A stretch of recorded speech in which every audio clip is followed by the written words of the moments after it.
very, very grateful that you're all here this morning. This is a wonderful opportunity to be able to see you all and introduce ourselves to Ryan Lennon, who is our new Director of Veteran Services for our district. And we're very grateful that you're here. No, thank you for having me. It's wonderful that you were able to. I literally called him the first day on the So job. she got, And I had emailed him before he even got there. she got on the board earlier. So, Yeah. But I just knew you would enjoy being on and meet them, and I knew that we were very anxious to meet you as well. If you throw food on it, I'm always I am very sad to say that we lost our friend Arthur Outram last week. And, I just wanted to take a minute to think about Arthur, and we're going to miss him. He was a good friend. I know the folks that we got together and played cards on a regular basis. I mean, and he worked, after he'd retired from his career, he'd worked in the school district for about 10 years and came to live here, and it was just a lot of fun. And he joined us on a regular basis. He really enjoyed this group, so we are going to miss him. He was a lot, he was our card player. Yeah. He was When did he pass guy. away, and how old was he? 89. Yes, he was 89, and I believe he died on Friday. I went to the calling hours on Sunday, Yeah. and he was a World War II veteran, and very poignantly, he was buried in his uniform, which was very, very poignant. We have, it was amazingly good. We also have an invitation from the Pembroke School that, which is our upper elementary. They will be honoring veterans in the community. I don't have my glasses on. During a school gathering, there will be music, student, class sharing, and a dedication. And that's going to be Monday, November 10th. So that's this Monday coming. But just in case, at 9 o'clock in the morning, they're encouraging people. They've done this before, and they encourage people to come and join them. And whoever's available, it's meaningful for the kids to be able to see who they're actually, talking about in terms of veterans. So just wanted to bring that with us so that you would have it. So next month, when we meet in December, Reverend Boylan is going to be our guest speaker and talk about local history again. He's so fabulous. He's an amazing historian. He's going to be writing a book, I understand. They're I've working on, yeah. He's got so much up there in terms of dates and incidents and incredible guy. So I'm going to give Brian the opportunity now just to talk for a while, and then you can ask some questions. I'm going to come around with some scrambled eggs in case you're not so hungry. But coffee. But thank you again for being here. No, thank you for having me. Like you said, my name is Ryan Lennon. I'm the new Director of Veteran Services. I took over after Terry Hart passed away. I see some familiar faces here that I've met before. Yeah, turn around. Can everybody hear me? Yeah. I know, look, they're going to get comfortable. The musical chairs. Yeah. Well, but that's good. We'll get everybody turned. And Is this the best place to stand? it is. It's like Charles and Scott Charles. So, I'll be out of the way. but yeah, just a little bit of background about myself. I grew up on Fort Devens when I was a small child. My father was in the 10th Special Forces Group. He was a surgeon. And we lived there when I was very young. When they shut Fort Devens down through the BRAC realignment, he transitioned to the 11th Special Forces Group, and at that point we moved to Groton, Massachusetts, which is really where I grew up. So it's a small town, not unlike Georgetown. They had a pizza place, a gas station, and that was about it. They recently put in a traffic light, which was a big deal. So I lived there for most of my life. My father was always in the reserves. And then I went to Northeastern University and graduated from there in 2004 with a degree in economics. And I You may have known our daughter. I commissioned into the ROTC, through the ROTC program.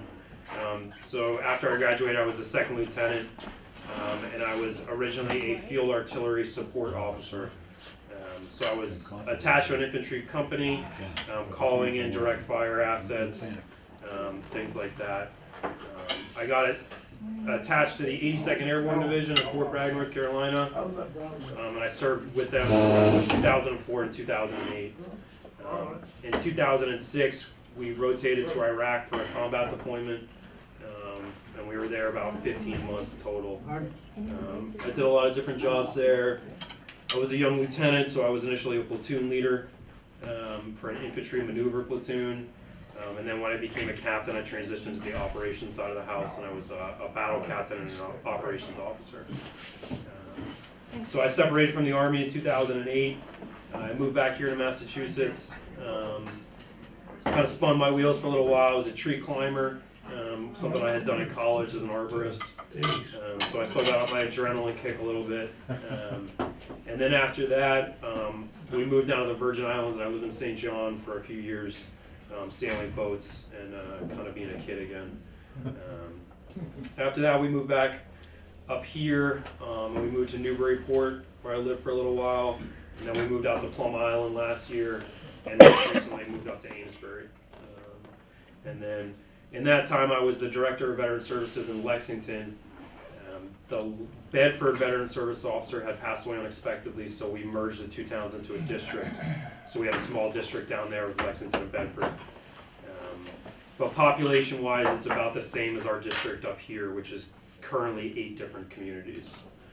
So it's a little bit more up here in terms of population, but so I did the director's job down there for about 2.5 years, and then transitioned up here. So I'm happy not to be making the commute to Lexington anymore. You got a chance to see Terry while he was... I knew Terry a little bit. We have a regional, we have an association with the service officers in the state called the MVSOA, and then we have a Northeast MVSOA, so we would meet generally monthly down to Shawshene Tech and Billerica. So I knew Georgia, the full-time secretary over at our office, and I knew Terry a little bit. And then when I lived on Plum Island, Kevin Hunt, who's the Newburyport Veteran Service Officer, was my neighbor. So yeah, we see each other at training events, stuff like that. Were you having the same towns that he was looked at? Yeah, so I think up until recently it had been 7 towns, and then last year the town of Newbury came into the district, which is currently 8 towns. So it's Ipswich, Essex, Hamilton, Wenham, Rowley, Newbury, West Newbury, and Georgetown. So That's a lot. it is a lot, and it's tough to figure out the total veteran population. That's a number that we always struggle with as veteran services officers, because sometimes people won't identify themselves as a veteran. The really only thing you can go off of is the census, and that's only if somebody indicates they're a veteran on it. And it never really indicates the spouse of the veteran, which also is eligible for benefits, a lot of different benefits. So, but primarily our job in the state is, Massachusetts is unique that we have municipal service officers. It's a state law, if your population exceeds 12,000 people, you're supposed to staff a full-time veteran services officer. That number has been argued about back and forth for many years, decades even, and that's why some of the smaller towns elect to go into a district. You have the same office in Ipswich as... Yeah, so the office is the same. It's at 25 Green Street. It's in Ipswich Town Hall, which used to be the high school or middle school in town. And Georgia, the full-time secretary, she's been there 29 years. She's still there. And I know it's a big district, so we're looking at possibly doing some open office hours in each of the town halls once a month. But we make a lot of home visits. From here, I have to go to another community to a home visit. So we do a lot of that kind of stuff. I don't like to be stuck in the office. It's not where I'm comfortable. I like to be out doing things. But primarily, Massachusetts is unique that we have us on the local level. And Massachusetts is also unique because there's a special program called Chapter 115 Benefits, which is a state program. We're the only state that has it. It's a really great program where if people meet the income asset eligibility, they can get benefits every month to pay for things like health care, if they own their own home, fuel costs, shelter expenses, stuff like that. And we're the only state that does it. The way it works is the town pays out to the eligible applicant, and the state reimburses the town 75%. So it's a good community-based program. And then in addition to that, we also do the VA side of the house.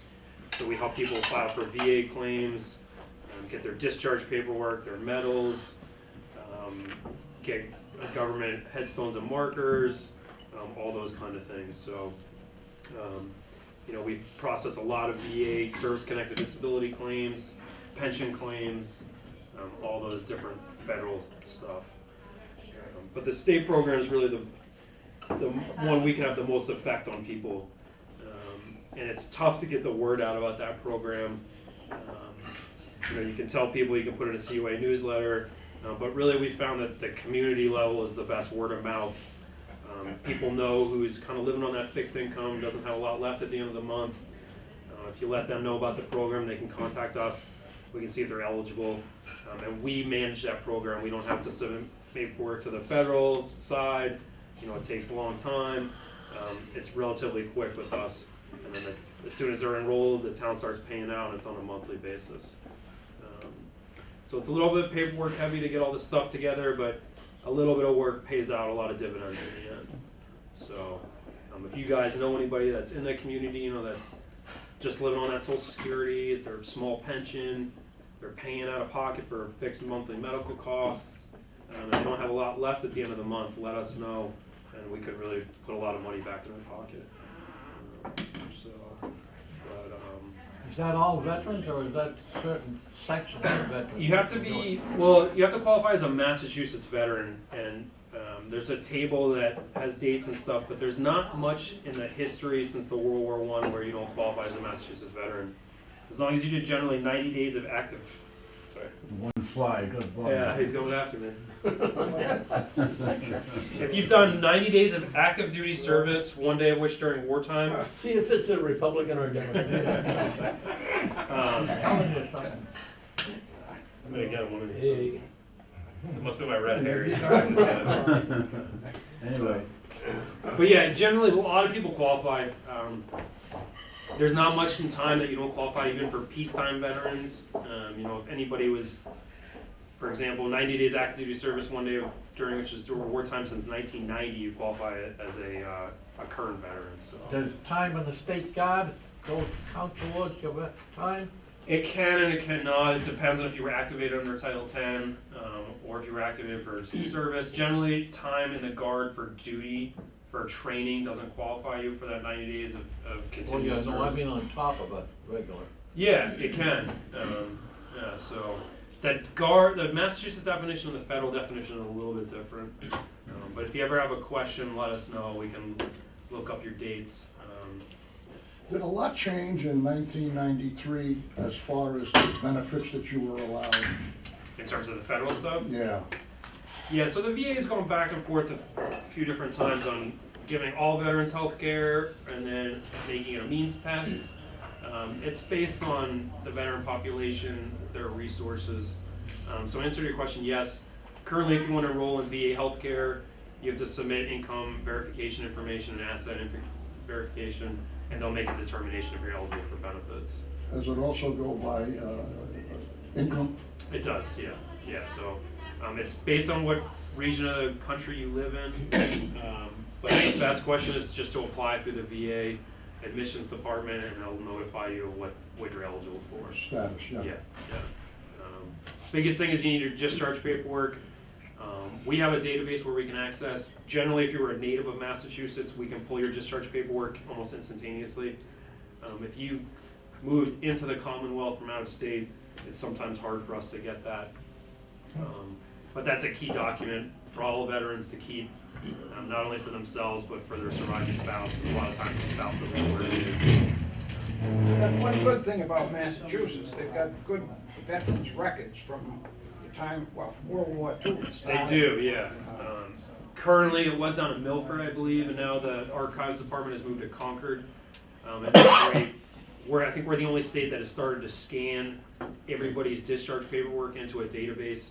So, you know, just this morning I had a call, somebody needed their father's discharge paperwork, put in the name, first name, last name, pops right up, you can print it out. Otherwise, you have to apply for it through the National Personnel Record Center in St. Louis. Sometimes that can take, you know, up to 90 days, sometimes longer to get. And they had a massive fire in 1974 where they lost millions of documents. So They always use that as an excuse if they can't find records. yeah, I would imagine they do. But there's a new system where we can apply for it online. It used to take 6 months. You fill out a SF 180 form, you send it in. 6 months later, you get a letter saying, sorry, your records are burned. Now we can do it online, and it takes about 3 weeks, 4 weeks, 5 weeks, depending on what records you're trying to pull. You know, I always try and encourage people, if you have your DD-214, make extra copies of it. Give your surviving spouse one, put one in the safety deposit box because it's a critical document.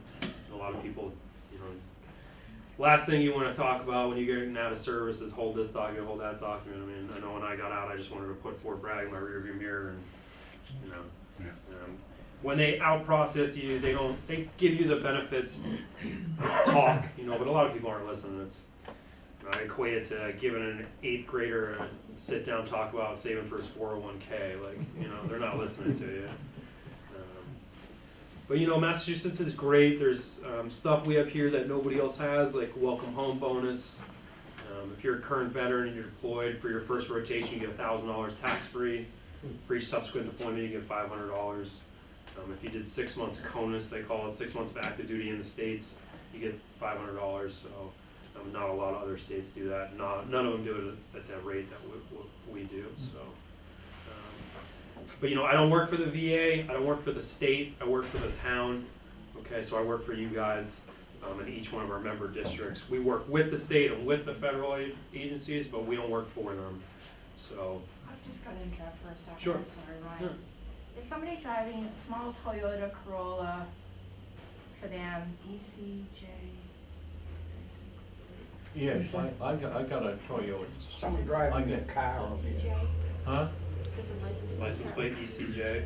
I don't know, I don't even know what it is. I just got it yesterday, so I don't know. Are you parked over on that? No, I'm parked out front. Okay, no, it's somebody that's parked over on the side? Maybe it's not one of us? What's wrong with? It's somebody's, it's in somebody else's Somebody's space. parking and space, if it doesn't have a V on the space, Yeah. it's a assigned spot. I parked illegally out here, so. It's your- it's your option. What was the plate? ECJ. ECJ. Yes, mine. Oh, can we just maybe move it quickly? I can show you where. Thank you. Thanks, Earl. Excuse me. Sorry, Ryan. No. You know, I know there's a lot of bad press about the VA out there, especially right now. Waiting times, you know, not getting appointments and stuff. And like I said, I don't work for the VA, but I will tell you that the VA New England healthcare is the model for the rest of the country. You know, other problem areas look to New England as a model. We're fortunate in this area that the VA is plugged into all of our great hospitals in New England. You know, and if I rarely hear people say they have a bad experience with our local VA. You know, I have my own health insurance. I had to get wrist surgery from an old paratrooper injury. I elected to go with the VA, and I had 2 Harvard surgeons operating on me. So, you know, we're lucky in that regard. I think the VA here is very good. I have no complaints Yeah. whatsoever. I was in for a single shot. I was in and out in about 15 minutes. Bing, that was it. It's a big organization. It's not going to be without its It's very problems, good, as far as but I'm concerned. we're pretty fortunate here to have VA New England. I found that most of the problems, I've been going since 1947, Okay. and I've got no complaints. That's But good. I've found a lot of the guys that were doing the complaining, you'll find those are the same guys that were in the service doing the complaining. Could be, sure. Ms. Ann? I came into the healthcare system in 2004, and I came in from a HMO, Mhm. and I soon dropped the HMO. But since then, I've had a lot of care from the VA, Mhm. surgery, you name it, you know. Yeah. I'll tell you, I won't, if I can help it, I will not go to civilian care. Yeah. I love the VA, I love the people, and I love the people who are in it. They're there for you, Yeah. and they bring up things that you don't even know about, and it needs to be done, Yeah. you know? Yeah, the VA around here is great. Do you guys go to the Bedford VA, or do you go to Haverhill, Seabach, or Gloucester, or? Well, most of us go to Haverhill. Haverhill, yeah. Haverhill for the Very small good, clinic, yeah. very good. So, or do somebody go to the Manchester VA, is that? Yeah, I go. Yeah. Yeah. How long does it take to get up there from here? It's almost the same as going to Boston, only less traffic. Yeah. That's why I go up there. So, you know, the big problem with the VA, they're saying, you know, if people are more than, I think, 40 miles away, they're gonna allow them to go see private doctors, and they're still working through that. I don't know that, I haven't mapped the distance from here to Boston, but I don't know how they're gonna work that out. But more to follow on that. 30-mile from Yeah. Boston district. They've gone, I said 30, 37, 40, I don't know what they've hammered it down as. A couple times I've gone to see Terry at his Ipswich office, and Mhm. that was very convenient, and he's there, and you set up an appointment, and if you have any questions or issues, he'll walk you through it. Yeah, we have open office hours, the door's always open, but you know, servicing 8 towns, sometimes I'm out and about doing a home visit or something, so I brought a stack of business cards. It's the same contact information Terry had, just to maintain continuity. But if any of you guys want to come see me, if you're over in Ipswich, please stop in. I'll be, you know, I can't promise I'm going to be there because I might be out in one of our 8-member towns. So, best thing to do is call and make an appointment. That way I'll have you on the books, and I know I won't pop down to Essex or Wenham or Hamilton or any of those towns. But I've only been on station here since the 6th of October, so we're working through kind of picking up. After Terry passed, Ed Mitchell, who was the VSO from Andover, was in helping out, and then recently retired VSO from Beverly, his name is Jerry Jalebi. He was helping out in the office, so we've just about gone through all the stuff they were working on, and then we had a weekly training event that they do every year down in Leominster, so we had to go to that last week, so we're playing catch up from that, and then this week is Veterans Week, so hopefully by the middle of November we'll be back running on full steam.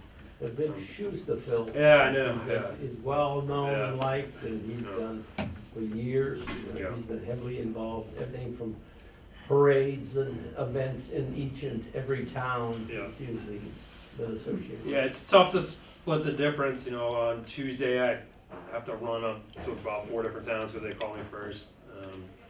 But you know, I know there's big shoes to fill, and I hope I can do my best to do it. You know, I did down in Lexington, Bedford, each town is different with their veterans population. Lexington is an affluent town, there's a lot of older veterans and their spouses that are applying for those kind of federal benefits. Bedford, by virtue of the VA hospital being within Bedford, anybody that was inpatient in Bedford fell under our purview. So we had a lot of younger veterans down there, experiencing some of those issues. So had a mixed group of demographic down there. So, you know, and up here, the young veterans are hard to identify. They don't self-identify. They're very internet savvy. So, you know, if there's any young veterans in the community you guys know about, grandkids, kids who played sports with your kids, whatever, send them our way. Because they might not know what they're entitled to. You know, and we're there to kind of tell them. The welcome home bonus is a great way to get them in the office because it's a free check from the state treasurer's office, tax free. So you get them in there. But yeah, it's hard to identify veterans. You know, particularly now they don't self-identify. But that's where I ask for help from the community. You know, let us know. Are they cutting back on the World War II veteran stuff or not? Or are they Yes, they're sir. dying off, I know. Yes, the veterans population on a whole throughout the country is going to be the smallest it's ever been. I don't know the exact figures, but And getting smaller every day. yes, I think about 550 World War II veterans pass away a day. See, So, that's down from a couple of thousand. Couple less guys, I guess. The years never stop. No. yeah, you know, once the Vietnam veterans get to that age, after that it's all volunteer. So, Massachusetts per capita has some of the highest veterans population in the country. I think next to Texas and California. And that's, you know, a reflection of our good Yankee ideals, I suppose. But the numbers is declining. So that's why it's important, like groups like this get together to continue to show that there's a voice in the community, you know, bolster support for services. Because, you know, the population is getting smaller, towns have veteran service officers, but they're going to start forming bigger districts and stuff because the population is declining. So, you know, that's why it's important to continue to go out for the Veterans Day events, the Memorial Day events, stuff like this, you know, to continue to show that we're in the community. Well, the expose that we've all seen about the wounded warriors Mhm. in Washington and the hospital and the waits, has that improved? I don't work for the VA. I couldn't say. I don't have any numbers. I wouldn't want to say one way or the other. But the VA there's a lot of IG, Inspector General stuff going on right now, where they're looking at a lot of the policies, procedures, and trying to fix a lot of that stuff. There's a lot of nonprofit groups that are doing a lot. There's the Wounded Warrior Project. Locally here we have Home Base Foundation, which is a joint program with Massachusetts NGH, I believe, and the Red Sox Foundation, which is a great local program. So there's a lot of services out there, particularly in Massachusetts, in addition to the VA. Rich Barbado, who used to be the Gloucester VSO, he's an Ipswich resident. He was in the 82nd Airborne Division like I was. He's now the outreach coordinator for the Lowell Vet Center. So he's trying to get the word out for people that weren't comfortable going to the VA, that, you know, want to still utilize veteran services at places like the vet centers. You know, also with that being said, Mr. Gray. I spent the morning a couple of weeks ago in Ryan's office, and my records was screwed up. He's getting them all straightened out. Trying to, yeah. So, Yeah. One piece of paper at a time. Yeah. Yeah, it's tough. Everybody has their own way of managing paperwork and stuff, so you know, it's been a bit of a challenge figuring out where stuff has been in the office and getting everything organized. But we're just about there. So, but you know, I'll start doing some stuff, and then somebody will walk in, and of course, you know, you gotta service them first. So, you know, things get put on the back burner. But,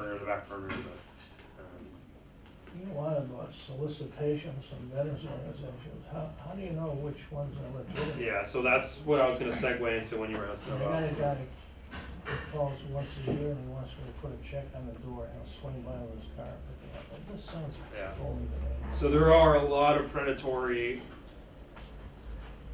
groups out there that prey on this, you know, give to veterans groups. It's a big problem. Particularly this time of year when the holidays ramp up, these organizations come in, they appeal to that, you know, generous nature of people. If you ever have a question about one, give me a call.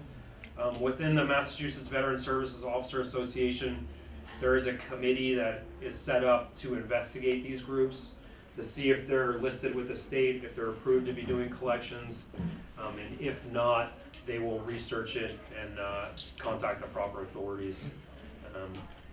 You know, a lot of these big organizations are 501c3s. They're top heavy with personnel. A lot of their budget goes to, you know, all kinds of stuff, and very little percentages actually go back to the veterans. So if you ever have any question, give us a call. You know, the big groups are known, American Legion, if you have any of those ones, but any of these other small ones you've never heard of, or just let us know, because what happens is people will find out that they're not really giving back to the veterans.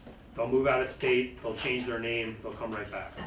So it is a big problem, particularly this time of year with the holidays. So The spiel that they give, you'd think about 90% of the veterans are being thrown out on the street. yeah, And if they go for the people who are not veterans, and they fall for it, yeah, give them the money. right. And you know, like I said, they'll just, if they get found out, they'll just change their name. A lot of things you can only publicly shame them. A lot of times, by the time the courts and the laws catch up to them, it's too late. They move out of state, they re-register in a different state, they come back. You know, I'd say if you have a question, get to the big organizations. You know, at least some portion of that's going to go to the veterans. Be wary of the guy sitting in front of Walmart with his, you know, camo on, you know, ringing, you know, shaking his bucket. A lot of times, none of that's going to the veteran. You know, there's some local organizations here. There's one in Wilmington called Local Heroes. There's the Patriot Riders. Some, like the Patriot Riders, that's a local grassroots one. You know that's going to go back to local veterans. Sometimes if you give money to VFW nationwide organizations, you don't really know where it's going to go. You know, We have discussed forming a veterans council within the district, where it would be a representative from each of the member communities, from each of the service organizations, so, you know, a rep from the Ipswich VFW, Georgetown. So I'm gonna apply to our board of directors tonight to think if that's a good concept. Some of the other districts within the state do that. And it's a good way for us to get the word out, trickle down, kind of have a monthly or quarterly meeting with, you know, representatives from each of the communities that are on the, you know, where the boots hit the ground kind of level. So I'm gonna work on developing that, because it's a lot of the bigger districts in the state have seen a lot of success with that. So we're governed by a board of directors. For the district, it's generally a selectman or the board of selectmen's appointee to our board of directors. So we have our first meeting since I came on tonight. So we're gonna bring up some of the things, some of the issues that are going on in the district, some of the stuff we're working on right now, and then kind of stuff we're gonna work towards future goals. So. Just wondering, I've read recently where some of the veterans organizations, and many of these are the smaller ones you're probably mentioning, like 85% of the funds sent into them go to the administration and Yeah. their salaries and staffing, and so you get maybe 10-15% or so that trickles down to the cause itself. Yeah, that's And I don't common. think that applies just to veterans. I think other charitable groups do the same. So if there's a way you can find out what percentage is actually going to the individual. Yeah, that is very common with a lot of nonprofit groups. You know, publicity is how they get their money. Yeah. Going to these big events, a lot of travel costs, it adds up. I think by law, these organizations have to post their financials on their website. So you can go on there and look up the most, I don't know how each one of them breaks it down, but they generally give a percentage of what's going back to the veteran. So Does if the you ever, Attorney General's office have that kind of information? yeah, you have to register with the Attorney General if you're a 501c3, I believe. But nationwide organizations, I don't know how they really handle, but you can find the financials on their websites. But yeah, if you guys ever have a question, you know, write me a check, leave it on my door, I'll come pick it up. That sounds a little sketchy to me. Yeah, I would just, you know, give us a call. I can send it ahead to our team of our committee, and they can research it. You know, and they have publicly shamed some of these groups and have been pretty effective at doing it. So, the states recently passed some legislature. I believe in 2012 it was called the Valor Act 1. It was a piece of Massachusetts legislature that went through with a lot of veterans-related issues in it. And just recently they passed the Valor Act 2. So there's some protection from groups in that. There's a bunch of different parts of the legislature. One of those is certification for service officers in the state. It's something they haven't done before, and they're working on every service officer in the state getting certified, because some of the communities have a part-time person, some of them have full-time, so they want everybody trained on the same stuff. So there's a level of service that if a veteran moves from one community to the other, they can expect the same kind of services. So and that's part of that legislature. But yeah, Massachusetts is really unique.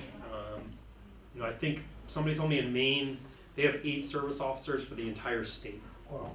So, you know, we have somewhere in the order of 200 plus service officers for the 300 and odd communities in Massachusetts. So Maine has a lot of empty space. some of those towns up there are NG85 or whatever they are. Yeah. But you know, Massachusetts is unique, and we have extra benefits that nobody really knows about. So, but yeah. So, anybody got any questions or concerns, comments? Do you have booklets or pamphlets that explain, or at least indicate the services that you do provide, or enough phone numbers or someone? Yeah, I just have my cards today. I'm working on some outreach tools. We don't really have access to a lot of the files that were saved from the office in terms of electronic files, so we're having to recreate a lot of stuff. So I will, once I get those up and running, after the Veterans Day stuff is kind of... It'd be nice if you had a publication that we could turn to. Yeah. So I know, you know, everything's kind of going on the internet. Do you guys use the computer? Any of you guys go online? There's a really great website called Mass Vets Advisor, which is it was a combination of the Massachusetts Department of Veteran Services and a few groups put it together, and it lists every benefit that every veteran or their spouse is eligible for in Massachusetts. So it's a great tool. I use it all the time when somebody has a question that I don't know the answer to. It's called massvetsadvisor.org, I believe. It tells you what income and whatever, Yep, so you can, limitations are. I mean, everything from how do I get a veteran on my driver's license to how do I apply for a service-connected disability. You click on it, it'll give you a brief description of the benefit, who to contact to apply, and then a link to all the forms that you need to do. So it's a really great tool. There's so many veteran benefits out there, and they're living benefits, so they change documents, required forms change, they update the forms, so it's very tough to have like a printed document saying this is every benefit you're entitled to. Well, I have a book that was sent to me by the VA, name on the front, and it said, Mr. Tripp, this was what you're entitled to, Yeah. period. And it gave a list of things, and I got it, and I keep it. Yeah, so, and those are good, but, their forms change, so. Yeah. But they would change, I suppose, over a period of time also. They do. It used to be, if you were a veteran service officer, you had a stack with, 20 different forms in it that you pulled out when people came in. They change forms so often, it doesn't make any sense to have that anymore. You just go to the VA website and pull off the most recent form and work from that. Because if you send in the wrong form, if it's 3 years old, I mean, the process is derailed immediately. You die before you get redone. Could I ask, you did say that you had cards available? Yep. If you circulate those, I would probably just write the computer Sure. stuff on the back of that. Yeah, I'd like to. That would be handy. Don't forget your iPhone when you leave. Or whatever. See, your computer set, yeah, just pass me around. Yeah, I mean, the other problem is the VA, a lot of the benefits, they want you to apply online. They want you to, Social Security Administration wants you to print your award letter out online, and, the demographic is not people that use computers. Could you repeat that? It's Mass, M-A-S-S, Yeah. oops, Vets, V-E-T-S, Advisor, Advisor. .org. It's MA or MA? MASSVETS advisor.org. Great, thanks. Let me just confirm that.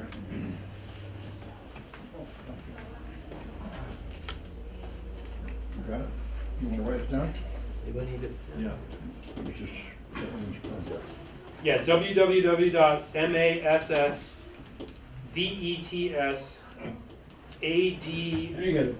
Well, you gotta repeat that. Repeat it. All right, everybody ready? There we go. Prepare to copy, as we say in the Army. Yeah, www.massvets yeah. VE what? TETS That's vets Vets. ADVISOR .org. .org. Well, that's a mouthful. Yeah. Pen back. One of the things I'm working on, we don't have a projector in the office right now, so I'm gonna talk to the board of directors about getting one of those today. So when I do outreach events like this, For anything. I'll have it all up on the screen. I'm computer illiterate. It's just, they don't have one in the office, so I gotta apply to our betters to see if they'll put it in the budget. But that's what I did when I was on Lexington outreach event. I had a slideshow already pre-done, some handouts, throw it up on the board, go through the slides. But unfortunately, we're getting there, so. I think a lot of us older veterans, at least, are not computer savvy as some of the younger guys. Yeah. So, I mean, I can Google, I get my email, and that's about it. I don't get into the, I don't even know what the other Google stuff. is. Me too.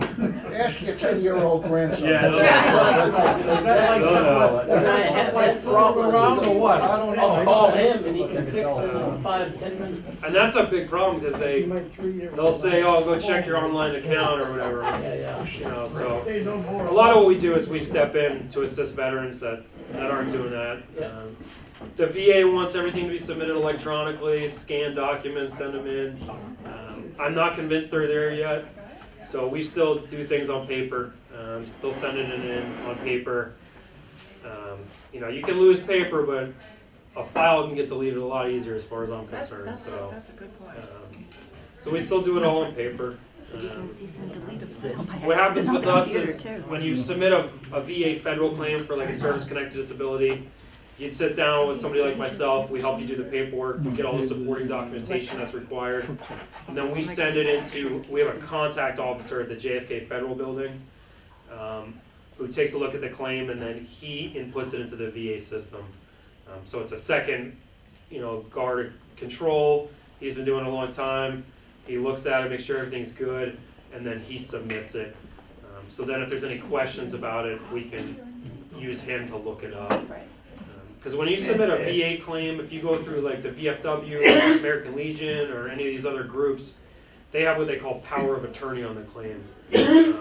So if an individual said, oh, I submitted a claim with VFW a year ago, I want you to find out what the status is on it, I can't do it because it protects the veteran's confidentiality. So we'd have to have them sign a new power of attorney form, submit that, input that in the system. What's good about using a service officer like ourselves is we represent the entire state of Massachusetts. So if a veteran comes into the Ipswich office, he starts it with me, but then he moves to Haverhill, he can go to the Haverhill Veteran Service Officer and they can pick up right where I left off. And there's no, you know, loss of transferring or handoff. We run into a big problem with people that have submitted it through the VFW or the Legion years ago and they want to change it now.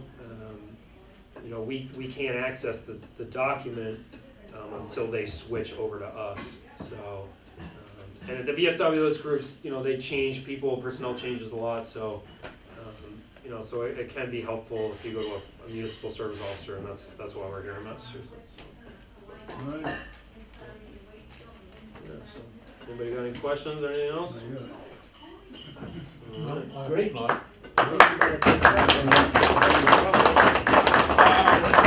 Thank you for having me. Oh, I didn't miss it. Busy carrying dishes. Thank you so much. Oh no, thank you. Yeah. Charlie would very much like you to give the telephone number for the office. And I, you know what, and do you have an extra card that I can? So, thank you. Yep, so the number over there is, there's two numbers. We have a regular local number, which is 978-356-3915. And then there's also an 800 number for communities that are kind of outside that local calling area. And it's 866-347-8838. You're reading off the card now. Yes. Correct. Yeah.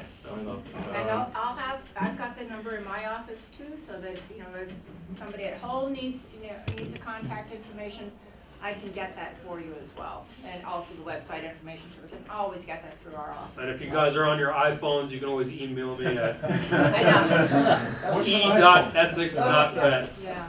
at verizon.net. Terry never had a cell phone. That's another thing I'm going to try and get the board to get. It's a very useful tool for email. If I'm out on the road in between one of the towns, the veteran has a call, so and we're going to bring that up at tonight's meeting as well. So. Fabulous.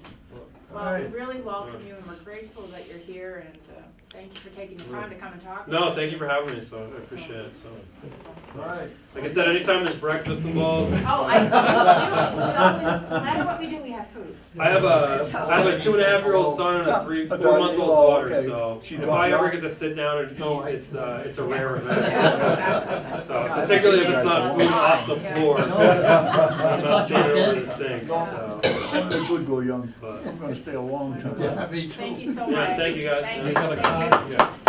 Thanks for coming by. You get a card?